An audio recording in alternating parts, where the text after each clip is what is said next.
Oh, what is up everyone? This is OJ over here from PlayerEssence and welcome to the PE discussion video. Today I'm going to be talking about some of the most recent Nintendo NX rumors, in addition to how do you guys think this generation is going, and some more contradiction based on these rumors. So it's a little bit of a full house as far as topics go. So let's just talk generally about some of the new rumors that are coming out from this new website called Let's Play Video Games.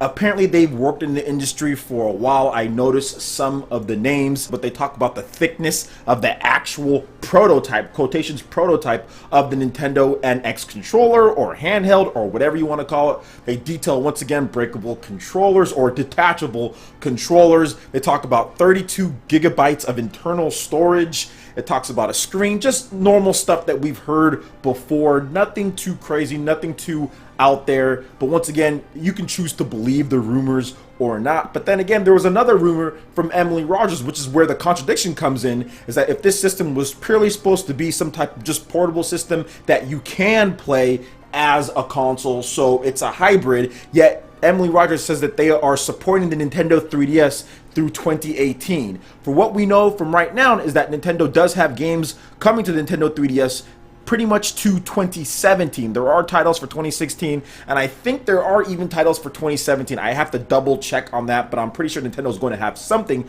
Pokemon Sun and Moon comes out late 2016, so I would think they might have a little bit more. So you're going to be supporting two separate portables at the same time if this thing is just a portable like some people are saying, because there's even some people out there that think that the Nintendo NX isn't even going to dock as a home console at all. Like, that's how bad the rumors have gotten to this point. People are just making their own assumptions, making their own things. I will say this, guys, please, once again, take all rumors with a grain of salt. A lot of people are taking this as fact. Notice how these recent rumors are saying prototypes. This information, you have no clue how old it can be. You have no idea where it's coming from. So please take all this information with the smallest grain of salt until Nintendo reveals the system, because I doubt this is the system that they're going to reveal after holding on to it and saying we don't want Microsoft and Sony to copy our ideas. There's nothing unique enough, there's nothing good enough about these rumors that are coming out. So I would caution, guys, please, grain of salt till we actually hear it from the big N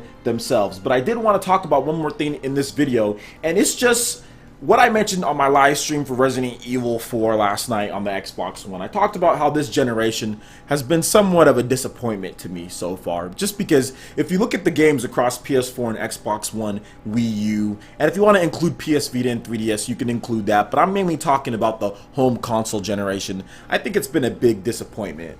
There was promise with this new hardware as far as from Wii U all the way to Xbox One, PS4. There was a lot of promise as far as what these systems were going to be able to do, the type of interactions that we were going to be able to get.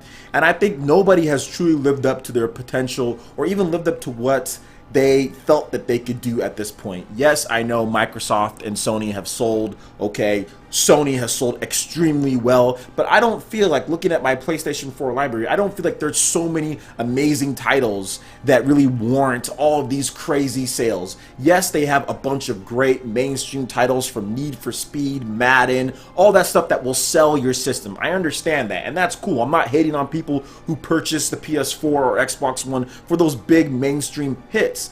But from what I've seen, as far as from an exclusive standpoint, there really isn't much that gets me super excited on either of these systems. Or even on the Wii U, there's some stuff, but it's been slow recently. And the problem with the Wii U is that there's a lot of gaps in between software, and some of the software that they've even released, like Star Fox Zero, isn't better than previous iterations, or discludes or leaves out things that people really wanted, even though that the system is completely capable of, like online gameplay for Star Fox Zero and online for a lot of Nintendo's games, and just lacking. So it seems like every system has its own set of issues, whether it's exclusive software, whether it's problems with loading, whether it's graphics resolution. There's just been so many issues and problems across all of these systems, in addition to not having the best exclusives for PS4 and Xbox One. As far as from what I'm looking at, I barely have any exclusives for the Xbox One. I mean, they have some good stuff out. I'm looking forward to Recore, but there really isn't much that I'm saying, okay, yeah, that really blew me away, like with the Xbox 360, which got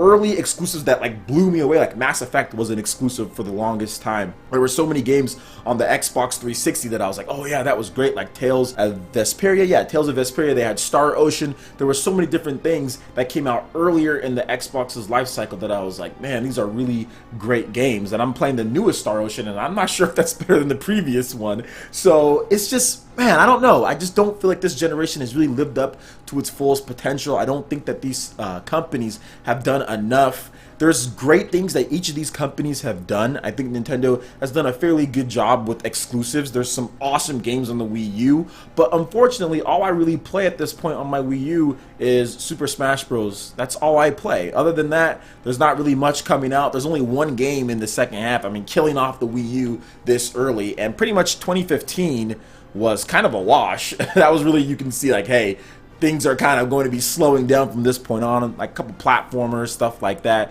Then of course 2016, what did we get? We got a remaster, which is okay, Legend of Zelda Twilight Princess. We got Pokken Tournament, and we got Tokyo Mirage Sessions, which took long enough to come out. And then we also got, what else? There was one more, Star Fox. So for me, it just doesn't seem like any of these companies have done anything to my liking, like 100%. I know the Nintendo 3DS has been very popular for a reason, because they've had some of the best games released this generation, and I'm really excluding the Nintendo 3DS because there's so many games that I've played on 3DS that I'm like, oh my gosh, this is amazing. Like from like Bravely Default, Bravely Second, you have Persona Q, Kingdom Hearts Dream Drop Distance. There are just so many titles, and you cannot leave out Fire Emblem. Fire Emblem is probably the biggest surprise to me. Fire Emblem Awakening, Fire Emblem Fates, those games are absolutely mind-blowing and amazing in my opinion. You even have stuff like the Xenoblade Chronicles, so like a remaster of some sorts or a re-release, but it kind of has the full spectrum of stuff and stuff that really surprised me. There really isn't anything on Wii U, PS4, Xbox One that surprised me. Even stuff like older, like Kid Icarus Uprising. I had no clue that game would play the way it did and have the online that it does and all these different things. So 3DS has been the one system this generation that's really surprised me and has really just, I've put like tons of time into games outside of like multiple titles, whereas like Wii U, I've put time into games here and there, but I really, all I do is go back to Smash Bros. And I've beat the hell out of Bayonetta 1 and Bayonetta 2 already, so for me it's just Smash Bros. Xbox One, I have some multiplats here and there, but nothing other than like Borderlands.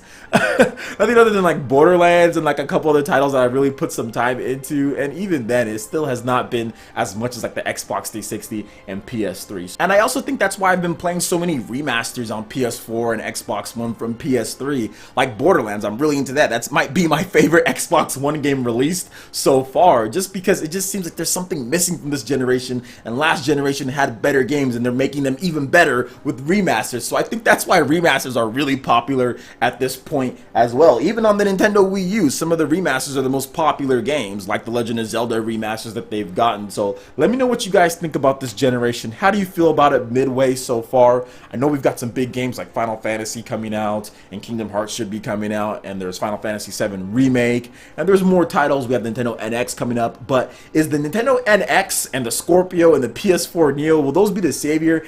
And will NX, could NX bring something new to the table that we did not get on the Wii U and on the Nintendo 3DS when it comes to the Nintendo Magic Juice? I think we could possibly get something like that, but Nintendo really needs to hone in and focus it and make sure that these games are up to the standards and qualities that people love. Make sure they have the online play, the functionality, and all those things. And I think Nintendo's games can become super magical. I mean, imagine Super Smash Bros. For Wii U with actually decent online tournaments, which is ending, by the way. Super Smash Bros. For Wii U tournaments, as far as their tournaments that they post, those are ending. You can still do your own. But imagine an actual real good tournament mode like you see like with Genesis and like you see with CEO, and actually the real tournaments with guys like Zero and Anti and DeBuzz playing. Imagine tournaments that you can set up like that. Imagine all of that type of things, you know, with Super Smash Bros. For Wii U. Can that come? Can that stuff come to Nintendo NX? Can Nintendo NX be the type of savior that I'm looking for going into this next generation, or this midway generation, or whatever you want to call it? Because so far I think it's been a failing grade for Microsoft, Sony, and Nintendo when it comes to their home consoles. But let's see what this second half brings us, because I do have some hope that there could be some good things. Scorpio for me Lumia is looking like a buy. Neo, not so much, and NX, you guys know I'm buying that. But it's starting off with a bang with the Legend of Zelda Breath of the Wild. So let me know what you guys think in the comment section below. What are your thoughts on all of the topics here? And also make sure you hit that like button if you did like this video. Let me know you guys want more discussions like this going forward in the future. And subscribe to PlayerEssence for more news, reviews, trailers, tips, and tricks, everything in gaming. Also make sure you check out the description below. There you'll have links over to our Facebook, Twitter, and Twitch page. Go ahead and give us a like and a follow on all of our social networks, as I'll be having exclusive content and giveaways just on there. And especially follow us on Twitch, because I'm almost near a 3DS game giveaway, so you definitely want to follow us there, because I can't live stream on YouTube because of Sony putting a strike on my channel. So make sure you follow us on Twitch. Thanks so much for watching, and we'll see you for the next video. Peace.